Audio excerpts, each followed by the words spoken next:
Hi guys. So today this lecture 13 audit of cash and bank balances. So how will you do the audit of cash and bank balances? We will discuss in deep detail and how you will be able to say your interview answer. Okay, let's come to the screen. Okay, so cash and bank balances. Okay, so there we have to check the assertions properly. It is very easy to know the assertions, then I think cash and bank balances will not be a big problem for you. Okay, so you have to remember the substantive testing. Okay, substantive testing, as I said earlier. Okay, substantive testing, there are TOD and then there is a analytical procedure. Analytical procedure. So you should be knowing this four things. Okay. Now in the TOD, we do the assertion testing. Okay, so you have to remember the assertions. Okay, assertion testing. Now in assertions are the following: ERCVPD shortcut, which I have told many a times. Okay, the first is the existence. Okay, so in existence, what we will do, you'll do the cash verification of the physical cash verification we will do, and we also take the MRL, also cash certificate from the management. Okay, also it is required key. Generally, we should do the surprise cash physical verification also. So not only a cash verification we do on like 31st March, but also we should do the uh, as on the 31st March. I'm writing it down. We also should do the surprise cash verifications. Also, you have to check the reasons for differences amount as per the books and as per the physical verification. Whether they have done the cash insurance in case the cash is stolen or not.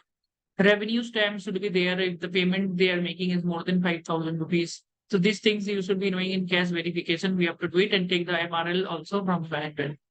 In the rights, we will take the independent bank confirmation will take for all types of accounts. It must be open confirmation, mentioning the customer ID only. Open confirmation means that there are several bank accounts. So for the client, okay, you will ask them the customer ID only. You will not ask them, you will not write in the letterhead like a bank account number or amount. Okay.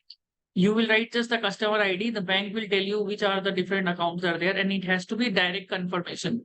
Please remember that it has to be direct confirmation from the auditor to the bank. Okay. And the auditor, the bank has to give the confirmation to the auditor only. It has to be direct confirmation.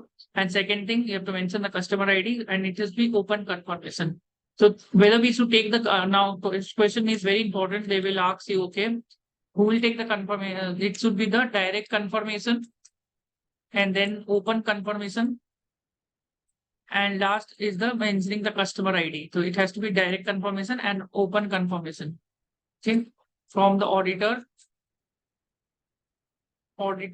to client to the bank. And it has to be open confirmation mentioning the email ID, customer ID, sorry. Okay. Now, whether we should take the confirmation for all bank accounts or the sampling basis. Now, in the case of bank, we should take the confirmation on all the bank accounts as it is a very highly risky item. In the case of daters, okay, we don't do or creditor date bank confirmation. Here we just a second. In the case of predator creditor, we do the sampling basis on the basis of materiality, high value transaction, and other factors. So, अगर data creditor का case है, then we will do the sampling. But in the case of bank accounts, हम लोग क्या करेगा? We will not do any sampling. We will ask अगर bank, for example, client has 150 bank accounts, you have to do the confirm. You have to take the confirmation for all the bank accounts. Okay. The question is, what if there is a dormant bank account? Dormant bank account. Okay. So we will ask them to write off from the balance sheet. So we will ask, auditor will ask to write off such balance from balance sheet. Such accounts from balance sheets. Okay.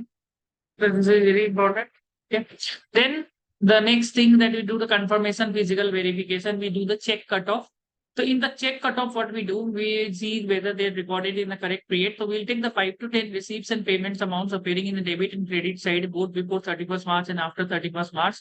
and we will verify whether they are recorded in the correct accounting period or not. We will check the nature of the receipts and the payments. Okay. Then we also do the rollback of cash. Okay. Rollback of cash and cash deposit testing and bank items testing as well. We send the open confirmation to the bank without mentioning the account number and account details. Suppose if we don't receive the confirmation is not received, then we will check the BRS, bank reconciliation statement, and we check the subsequent clearance of the items which are coming in the BRS. We will also check the stale check, means which are expired checks more than 3 months. So these are the procedure we will check. So this question is generally asked, okay. What a cross question is asked, what if bank confirmation not received? What if it is not received? What will you do? In case confirmation, we'll check the BRS.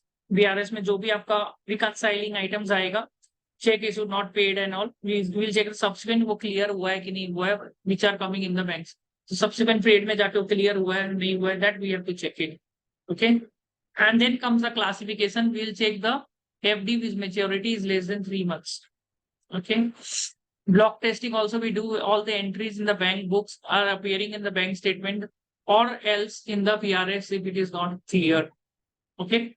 So these are the things that we are generally checking in the cash and bank balances. If they give in this question comes in the interview, you have to tell the other person that I'll do the cash verification, cash certificate, physical verification, check the reasons, revenue stamp will ask, you will do the independent bank confirmation.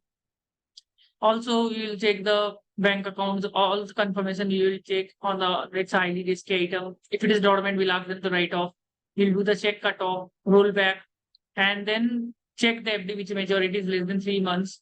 In the FD also, we will ask the FD in the FD, in the case of FD, fixed deposit certificate, interest of certificate, we will ask. Okay. So we will ask the interest certificate and we will recompute the interest. We'll recompute the interest. Okay. So we'll recompute the interest. Also, very important, whatever the confirmation we are asking from bank account, we will also take the loans. If any loans are there, then we check that. I hope this video will be very useful for you. Thank you. If you have any questions, please do let us